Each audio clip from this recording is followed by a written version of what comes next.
Good morning. I'm John Ellsworth, founder of Success Strategies Incorporated and the creator of the Success Strategies Advantage. And I want to thank you for tuning in today. And I want to talk to you about a topic that I call, are you really satisfied? Are you really satisfied with your achievements? It's okay to be satisfied and still want more. In fact, I would encourage you to do that because so many variables are changing in the economy, in business, in our personal lives, that we either need to push forward or we can tend to get left behind. So the answer to this problem is the following. Set new goals on an ongoing basis. Set some new objectives for yourself. As author and motivational speaker Skip Ross said, and I quote, "You have everything you want in life right now." End of quote. And you know, the first time I heard that, I was a little bit offended, not offended, but just kind of put off. And I thought, no, that's not true, I thought. But you know, the more I thought about it, I thought, yes, he's right. And the reason was because at that time in my life, I wasn't necessarily setting new goals. So he talks about setting new goals and how important it is. And I will ask you one question. Have you been setting new objectives for your life, for your business? Skip Ross talks about what he calls his magic formula. The magic formula is GGE plus PS times PSI gives you what he calls dynamic living. Now, aren't you excited about that formula? You have no idea what it is. I didn't even write it out for you. But let me help define that. Dynamic living is reaching higher objectives, whether it's in your business, your personal life. And the GGE stands for God-given equipment, and we all have some. We all have talents, we all have skills that we've been blessed with. Plus the principles of success is the PS. And then multiply the combination of those two things times a positive self-image, and you're going to get big results, positive results. Have you ever noticed that as humans, we tend to not pursue new challenges? And I'm guilty of this as well at times. And the reason is because we're concerned about what others may think. Well, I'd like to get you beyond that and think that we need and realize we need to use our talents. And you have some that I don't have. I have some that you don't have. But we all have talents that we can use to our advantage. So use those talents we have. Use your thinking ability. And then use your personal drive to initiate action. In other words, to get started. So let's talk about those principles of success. There are 8 of them that Skip Ross mentioned, and I want to give him credit for all of these. The first one is the law of giving.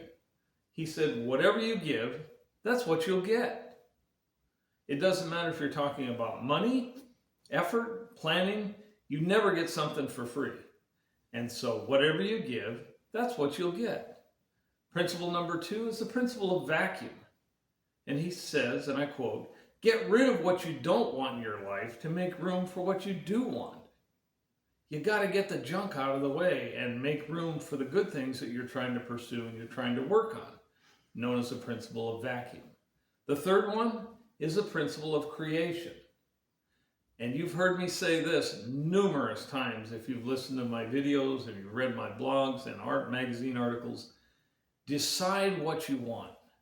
Define it clearly in your mind, and then ultimately write it down. Write it down so you can look at it, visualize it, and that is called the principle of visualization. That was the principle of creation. The principle of visualization is the third one. Look at what you want. Again, visualize it, define it clearly in mind, and picture it. And then look at it all the time. Because your subconscious mind, even when you're doing something else, will be working on a plan to achieve, to reach, to find that objective. That's known as the principle of visualization. Number 5, the principle of command.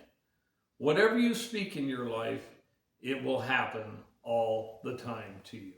So don't verbalize your fears, but rather verbalize positive things. I want to get to this new sales objective. I want to get to this new level of achievement. Stay on the positive front. That's known as the visualization of command. The principle of action is number 6, and that has 3 words associated with it. Do it now. Do it now is the principle of action. You've got to get forward. You've got to move forward with it, and that's the key. Do it now. Principle number 7 is the principle of discipline. Do what need, and I quote Skip Ross on this specifically. He said, do what needs to be done, when it needs to be done, whether you like it or not. End of quote. I think that's really important because we can tend to procrastinate, and I'm guilty of this too at times. Do what needs to be done, when it needs to be done, whether you like it or not. It just has to happen. That is the principle of discipline. And finally, principle number 8, the principle of persistence. As Skip Ross so eloquently stated, he said, and I quote, I will until, and you can fill in the blank, end of quote. Winston Churchill, the best example of this, gave a commencement address, perhaps one of the shortest in the history of mankind. But he went on the stage and he said 3 words: never give up. He paused 30 seconds and he stated one more time, never give up. He paused another 90 seconds and said, never give up. And he walked off the stage. Perhaps one of the shortest commencement addresses in the history of mankind, but also, you got to admit, it was also one of the most effective. So add these principles of success, the 8 principles that I just went through with you, to a positive self-image, and I assure you, you will be unstoppable. And I'm going to finish by saying this: what's next for you? I'm John Ellsworth, founder of Success Strategies Incorporated, creator of the Success Strategies Advantage, and I want to thank you for listening today.